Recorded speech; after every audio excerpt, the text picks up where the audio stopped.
At 4:13 in the morning, somebody started pounding on my front door hard enough to shake the picture frames off the hallway wall.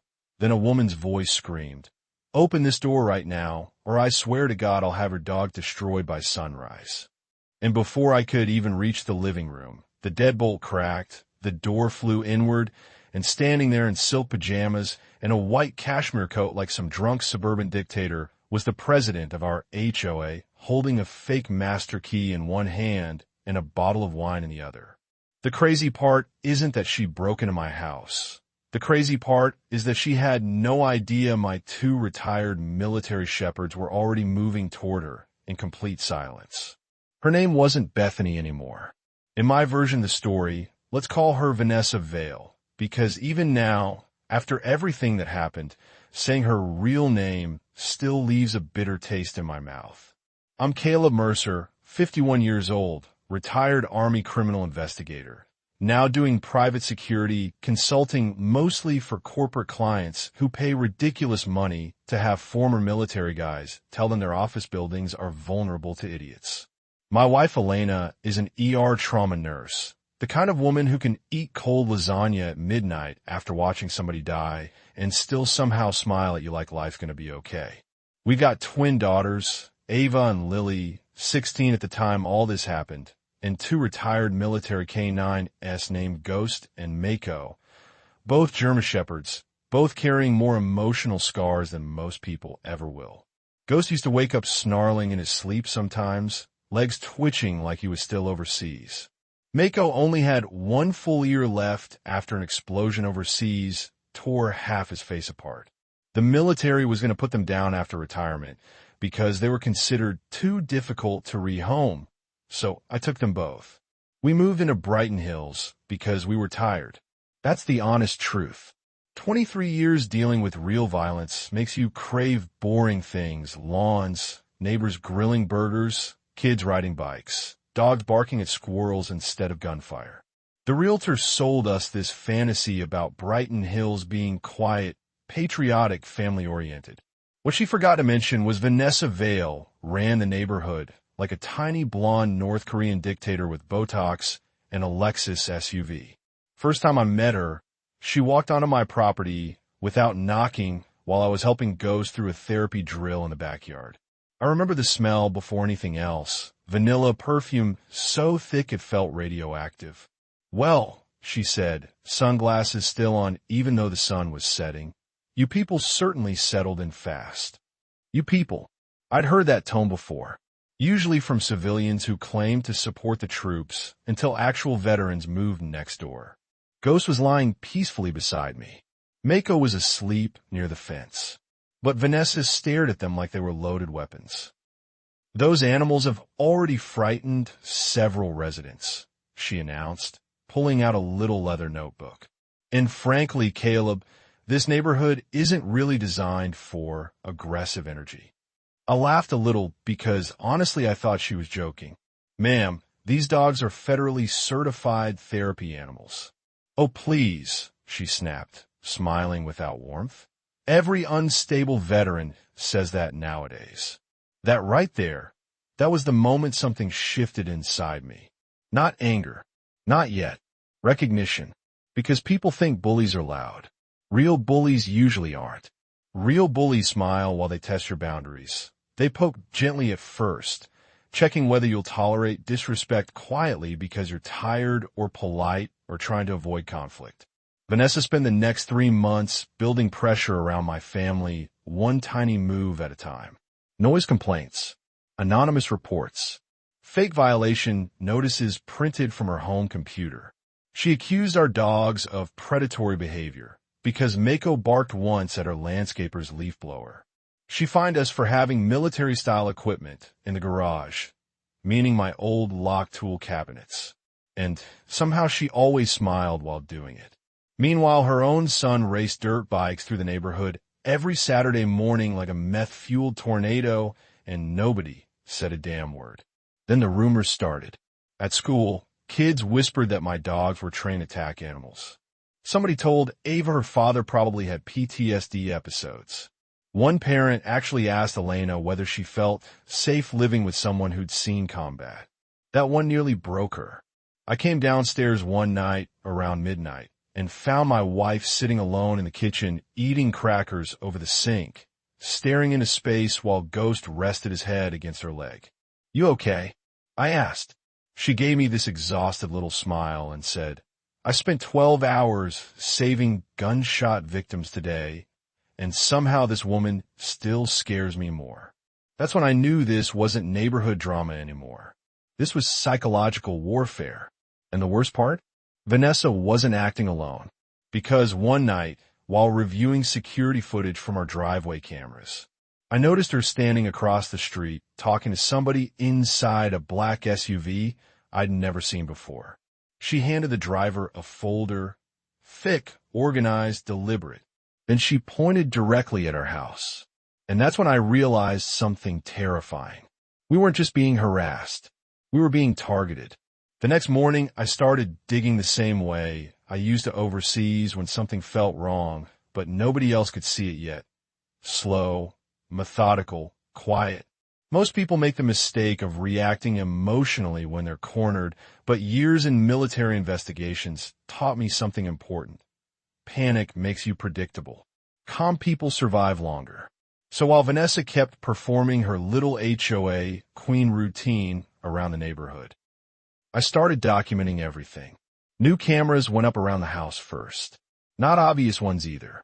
Small, military-grade units with night vision, motion tracking, audio capture, cloud backup. The kind of system paranoid billionaires install after divorce proceedings. Elena joked that our house looked like a CIA safe house now. But even she stopped laughing after the second anonymous complaint hit Child Protective Services. Yeah, she really went there. A social worker actually showed up at our front door one Tuesday afternoon because somebody reported violent dogs and unstable veteran behavior, creating an unsafe environment for minors. I still remember Ava standing frozen halfway down the staircase, listening to strangers discuss whether her father might be dangerous. That one stayed with me. The social worker left 20 minutes later after Ghost rolled onto his back asking for belly rubs like a furry idiot, but the damage was already done. Our girls stopped inviting friends over. Neighbors stopped waving. People who'd smiled at us during move-in suddenly crossed the street to avoid eye contact. Vanessa had poisoned the water, and she was good at it. That's the thing about suburban manipulation. It doesn't look dramatic at first. It looks like concerned conversations near mailboxes. It sounds like whispers disguised as community safety. People don't realize they're becoming part of a mob until somebody innocent is already bleeding. 3 nights later, Elena came into my office holding a glass of wine and wearing that expression trauma nurses get when they already know the answer to the question they're about to ask. You ever get the feeling somebody's watching us? I slowly turned my laptop around. On the screen was footage from camera 4 facing the street. Vanessa's white Lexus had stopped outside our house 6 separate times that week. Every single night around the same hour. Sometimes she'd sit there for 10 minutes just staring at the property. Sometimes she talked on the phone while pointing at our windows. But one clip made my stomach tighten. She wasn't alone anymore. The same black SUV from earlier pulled up beside her vehicle around 11:40 p.m. A man stepped out wearing a gray quarter-zip sweater and expensive loafers, corporate type, late 40s maybe. Vanessa handed him another folder. He opened it under the streetlight. I zoomed in frame by frame. Photos of my family. Pictures of Elena leaving for work. The girls walking home from school. Me training the dogs in the backyard. For about 10 straight seconds, I forgot how to breathe.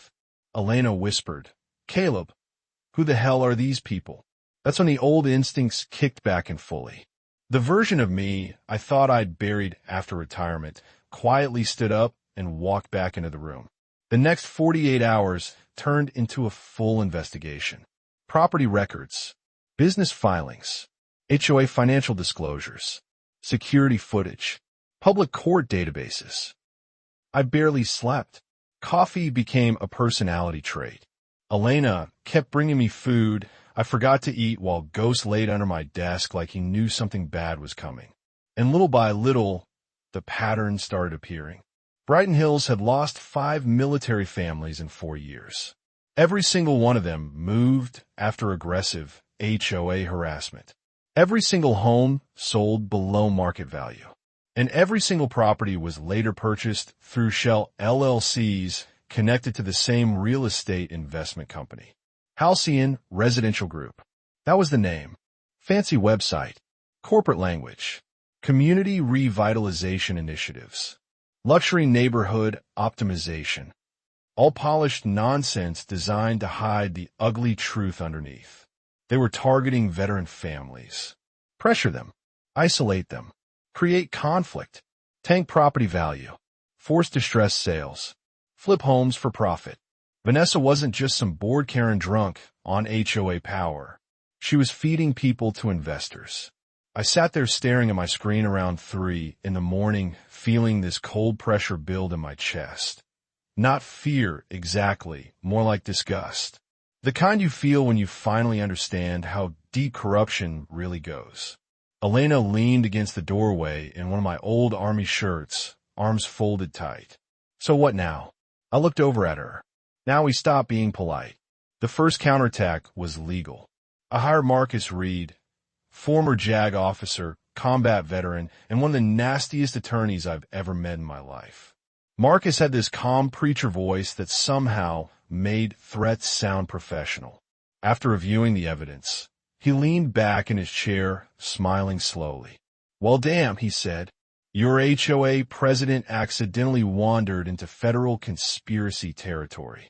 Within 72 hours, Vanessa received a cease and desist order, notification of pending civil litigation, and formal demands for HOA financial transparency. She absolutely lost her mind. The next neighborhood meeting looked less like community management and more like a cult rally. Vanessa stood in front of 30 residents wearing a cream-colored pantsuit and the expression of somebody trying desperately not to panic. Certain individuals, she announced dramatically, are attempting to intimidate this community through military aggression and legal harassment. I almost laughed. Military aggression? Lady, you literally tried to weaponize CPS against my daughters. But then she brought up photos. Huge printed images mounted on foam boards like some low-budget crime documentary. Pictures of Ghost and Mako Midbark. Pictures of my cameras. Pictures of me carrying locked rifle cases from my truck after a range trip months earlier. This, she declared, voice trembling theatrically, is not normal residential behavior. A few nervous people nodded. That hurt more than I expected, because fear spreads fast when people want simple villains. Then Vanessa made a mistake. A huge one. While ranting about community protection, she accidentally displayed part of a financial spreadsheet on the projector screen behind her, and Elena caught it immediately. My wife may look soft-spoken, but before trauma nursing, she worked insurance fraud investigations. And the second those numbers flashed on screen, her entire face changed. That night, our dining room table disappeared under stacks of documents, printed bank transfers, HOA budgets, and handwritten notes while rain hammered against the windows outside. Elena pointed at one line item. Caleb, look at this. Emergency landscaping expenditure. $48,000. Except the payment went to a company that didn't exist. Another transfer labeled security consulting. Same thing. Fake company. Then another. And another. Marcus arrived around midnight carrying bourbon and bad news. You're not dealing with embezzlement anymore, he said quietly. You're dealing with organized fraud. I remember Ghost lifting his head from the floor right as Marcus dropped the final bomb. Halcyon Residential just bought 3 more homes near yours through proxies, and every owner they targeted had military backgrounds. The room went silent. Outside, thunder rolled across Brighton Hills while my daughters slept upstairs, completely unaware their neighborhood had turned into a hunting ground. Then Elena asked the question nobody wanted to say out loud. What happens if these people realize Caleb's building a case against them? Marcus looked directly at me. They won't harass you anymore, he said calmly. They'll try to destroy you. And unfortunately, he was right. Marcus was right. Once Vanessa realized we weren't going to roll over quietly, the whole thing escalated fast enough to make my head spin. 3 days after that HOA meeting, somebody killed the power to our house at 2:11 in the morning. Not the neighborhood, just us. Every light died instantly. The air conditioning shut off, and the entire property dropped into darkness, so complete I could hear Elena breathing upstairs. Then Ghost started growling. Not barking, growling. Low, controlled, dangerous. That dog had spent years detecting threats before human beings even knew they existed, and the second I heard that sound, every nerve in my body snapped awake. I grabbed the flashlight from the nightstand and checked the backup monitor. One figure moving near the fence line. Male, hoodie, bold coutures, and another standing near the garage watching the house. The funny thing about retirement is people assume you forget training once you start paying mortgages and arguing with internet providers. But survival instincts don't disappear. They just go quiet until needed. I hit the backup generator manually. The floodlights exploded on across the backyard. Both men panicked instantly. One bolted toward the street while the other slipped trying to climb the fence. And for one beautiful second, the security camera caught his face perfectly clear under 6,000 lumens of panic. Halcyon employee. I knew because I'd seen him before beside Vanessa's SUV. Police arrived 10 minutes later. Officer Dana Ruiz took one look at the footage and muttered, "Well, this just became a felony." By sunrise, the FBI was officially involved. Turns out attempted intimidation tied to an ongoing housing fraud investigation gets federal attention real fast. And Vanessa? She completely unraveled. The pressure cracked something inside her. Neighbors started reporting bizarre behavior. She'd drive slowly past our house multiple times a day, taking photos through the windshield.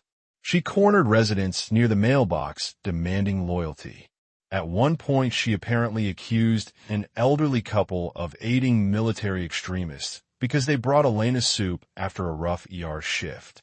But the real explosion happened 6 nights later. That's the night she kicked to my front door. The thing people never understand about power addicts is this. Eventually, they stop caring about consequences because losing control feels worse than destruction. At 4:13 a.m., she came crashing into our house screaming about emergency HOA authority, waving that fake master key around while slurring half her words from wine and panic. Ghost and Mako moved before I did. Both dogs positioned themselves between Vanessa and the staircase where my daughters were sleeping upstairs. Silent, focused, professional.